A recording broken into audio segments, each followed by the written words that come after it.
Hey everybody, we've just crossed over 3,000 subscribers on YouTube. So I wanted to take the opportunity to give a big thank you to everybody and to give you basically a status update. So I'm going to tell you where we've been, where we are now, and where we're going in the future. Back in 2017, I released the USA versus Japan turnovers video, recording it whilst figuring out how to use the editing software and on like a really sketchy a headset with a dodgy microphone. Point of note.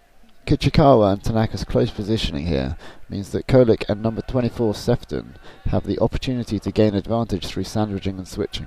Sefton should have covered Kolik's mark as he drifted deep, as this would have allowed Kolik to make his poaching bid without exposing any significant vulnerability if the bid was not successful. But the video was incredibly popular. It's got over 21,000 views now. The response to that video inspired me to create tons more content. I converted the hexagon offense and the flexagon defense documents into videos, particularly the how to play hex video series. Talk about hex movement decision tree, talk about shape, talk about flow and options. With that kind of set of videos, loads of people, loads of teams from around the world have been able to implement hex offense into their systems, and they've seen loads of success as well. We saw a team come third in New Zealand Nationals. We've seen a German team rise up to the top of their divisions. And every few days I get messages from people saying, oh, we've been trying hex and it's working really well for us. Thank you for putting the videos up. So it encourages me to carry on creating content. However, right now we are moving away from offense and towards defense. So the focus is switching to flexagon defense, which I think is going to be easier for teams to pick up and throw into their systems because it's defense, right? What have you got to lose? The other team is kind of expected to score, so you might as well try something new. The fact that it's different is a reason for doing it, which is very, well, not quite the same for offense, where you don't want to mess with a system that's working really well for you because you're expected to score. Routine is very important with offense, so I can understand that hex wouldn't actually pick up as much as flex. So it's very exciting times. Something else we've been doing recently, live streams. So since lockdown came in, I've been getting coaches on and talking through games, looking at high level games, analyzing them, drawing on the screen and stuff.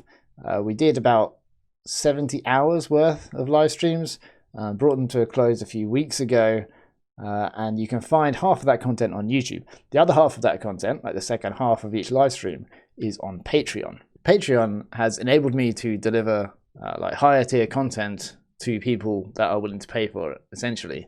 And also people that want to just show their support and to give back something after watching lots of my videos over previous years, and they feel I've gained a lot from that, I should give a bit back. And Patreon has basically enabled that. I've struggled in the past to create a system whereby, if people, I want to give content for free, people want to support me, it's been impossible up to now. I haven't even had a working donation page or anything like that. With Patreon, it's added a good kind of structure to it. So I release a training video every month, right? The hex stuff online on YouTube, how to play hex, is all free because I want everyone to know how to play hex, right? But then how to train it, that's something that I've built up over time, kind of the knowledge of by applying it to lots of different teams, seeing how they react and learning as I go year upon year. So on Patreon, you can learn how to train hex. Also, if you're a player, it gives you that extra edge. And as of today, I'm happy to announce that new patrons will get a Felix Ultimate limited edition color disc on their second month of subscription. The current disc is in teal color with shiny aqua bits around the edge, and I've got lots of other colors drafted up which look awesome as well. Patrons are going to vote on what the next color disc is. So we've only got 100 of these, and then we'll move on to the next color. There's a couple of video series on defense that we're working on at the moment. One is the spectrum of defense, which covers 1-to-1 up to zone and everything in between. And then the other video series is on flexagon defense, right? So the how to play hex, this is how to play flex. So we've got a video on switching, or what is flexagon defense, one on switching, one surrounding, which are the fundamental kind of elements, and then on field awareness and communication, which is more kind of into skill-based things. And from there, we're going to go next step, next step, next step. When it comes to defense, it's super interesting because not only do you have to design something that works fundamentally, logically with space and everything, but then also bearing in mind what offense currently looks like. So the current form of flex is very much I'm explaining it in a way that counters current offense. And then as offense kind of evolves, then Flex has got the potential to like evolve with it and always be challenging for offenses. So Flex Defense, super exciting series, and that's all happening now. To get the most up to date and to get all of the content, Patreon is the place to be. Coming out soon on Felix Ultimate, we've got the Pride of New York versus Chicago Machines semi-final from USAU Nationals 2019.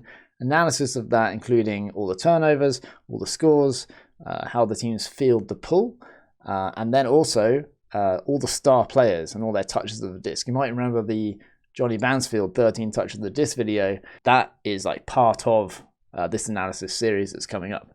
I also want everyone to know that I'm available to analyze your team, right? If you have some footage of your team playing, or even yourself playing, right? Or even like just you throwing around, you want me to give you some advice on your throwing technique or your catching technique or whatever, then I'm available to do some personal analysis, all right? You can request that analysis, go on the Patreon, look at the higher tier stuff, get in touch about what you want, and we can work something out. In the next few weeks, I'm going to spend a lot more time on the Felix Ultimate Discord. It's a place where you can hang out and chat with myself and with other patrons and stuff. A nice alternative to Reddit, I found. Okay, 3,000 subscribers is incredible. I hope you're enjoying the content I'm putting out there. If you want that higher tier stuff, then join us on the Patreon. Come chat to me in Discord. And last thing, a little bit of an appeal. I want other people to make content as well, right? I want there to be loads of content out there. So if you're a team, then think about just putting it out to the wider world, right? And get in touch with me and talk, especially if you're doing hex stuff or flex stuff, right? If you've got like ideas for drills that you've run that you want to talk about, or like analysis or just different perspectives, the more perspectives, the better. You know, this is all very new stuff. So we're kind of like readjusting our frames of reference, and the more perspectives we have, then the better idea we get of it, like as a whole. So if you have ideas or inclinations in that way, then get in touch. Let's work something out. All right, thank you everybody for watching. Again, thank you, 3,000 subscribers. Keep spreading the word. It's very exciting times. Looking forward to the future. Get one of those Felix Ultimate discs, and I'll see you again soon.